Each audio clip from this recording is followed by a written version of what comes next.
যে পৃথিবীতে দৈনিক 1,54,000 মানুষ মারা যায়। 1,54,000 মানুষ, এর মধ্যে 1,24,000 মানুষ মারা যায় বেঈমান অবস্থায়। প্রতি সেকেন্ডে 2 জন মানুষ বেঈমান অবস্থায় মারা যায়। সারা পৃথিবীতে প্রতি সেকেন্ডে 2 জন মানুষ বেঈমান অবস্থায় মারা যায়। মানুষ যে কথা বলে, আমরা যে কথা বলি, সবচেয়ে ছোট যেই কথাটা, একটা বাক্য পূর্ণ মুরাক্কাবে মুফিদ, একটা জুমলা, একটা কালাম, এটা দেখা গেছে ছোট্ট একটা জুমলা বলতে সময় লাগে 7.5 সেকেন্ড। অর্থাৎ আমি একটা কথা বলতেছি, আমার একটা কথা বলার সময়ের মধ্যেই 15 জন মানুষ জাহান্নামের আগুনে পুড়ে যাচ্ছে। কারণ প্রতি সেকেন্ডে 2 জন, 7 সেকেন্ডে 14 জন, 7.5 সেকেন্ডে একটা কথা বলতে বলতে 15টা মানুষ জাহান্নামের আগুনে পুড়ে যাচ্ছে।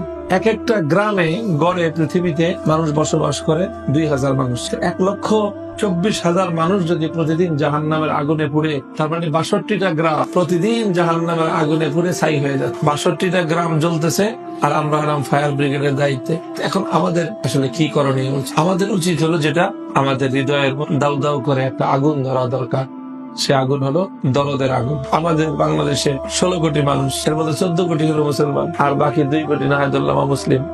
14 জন যদি দাওয়াত দিত, তো 2 জন মানুষ অমুসলিম থাকে কেন? 7 জনের ভাগে 1 জন পড়তো। তো 7 জন লোক যদি একজনের পিছনে ছুটতো দাওয়াত নিয়ে, তো সেই মানুষটা জাহান্নামের আগুনে জ্বলতে পারতো। সে মানুষটা জাহান্নামের আগুনে জ্বলতেছে কেন? সেই 7 জনের দায়িত্ব ছিল তাকে রক্ষা করা। এই 7 জন তো তারা আরামের ঘুম ঘুমাইতেছে, তারা মজা লুটতেছে, আর তারা বলতেছে যে বহু ধর্মের বিচিত্র বাংলাদেশ, এই বৈচিত্র্যের সৌন্দর্য ধরে রাখতে হবে আমাদের, যাতে যে যে ধর্মে আছে ওই ধর্মে থাকে।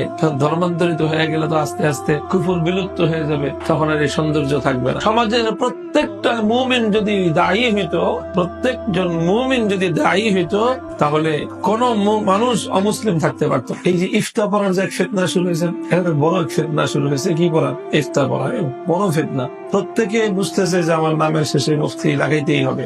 এটা চাকরির জন্য দরকার, বিয়ে শাদীর জন্য দরকার, যাই কিছুর জন্য। কারণ পরিবার কোথাও বায়োডাটা দিলে জিজ্ঞেস করে খালি আলেম না মুফতি আলেম। এই জন্য পড়াশোনা যাই হোক, নামের শেষে একটা মুফতি ডিগ্রি লাগায়। এই যে ব্যাপক ভাবে সব ইফতার পড়তেছে, অথচ আমলে গিয়ে এটা তেমন কোন প্রয়োজনীয়তা দেখা যাচ্ছে না অধিকাংশের জীবনে। এই মানুষগুলো যদি তারা দাওয়াতের উপর পড়াশোনা করে নিজেদেরকে আরেকটু প্রস্তুত করে এই কাজে যদি নামতো, তো উম্মতের বড় ফায়দা হয়ে যেত। তো যেই সরিষা দিয়ে ভূত ছাড়াবো, ওই শস্যের মধ্যে তো ভূত। যে ওলামাদের জিম্মাদারি ছিল, এটা যে ওলামাদের জিম্মাদারি ছিল। আমি তো বললাম যে প্রত্যেক মুমিনেরই তো দায়ী হওয়ার কথা। তো প্রত্যেক মুমিন যদি দায়ী হইতো, তাহলে 7 জন মুমিন একজন অমুসলিমকে দাওয়াত দিত, তো সে অমুসলিম কয়দিন আর অমুসলিম থাকছে? উল্টা দাওয়াত দিবে তো দূরের কথা, 7 জনের দাওয়াতের ঠেলায় তো সে নিজেই ইসলাম কবুল করতো। বাদ দেন ইমানদারদের কথা, ওলামাদের কথা ধরেন, আলহামদুলিল্লাহ।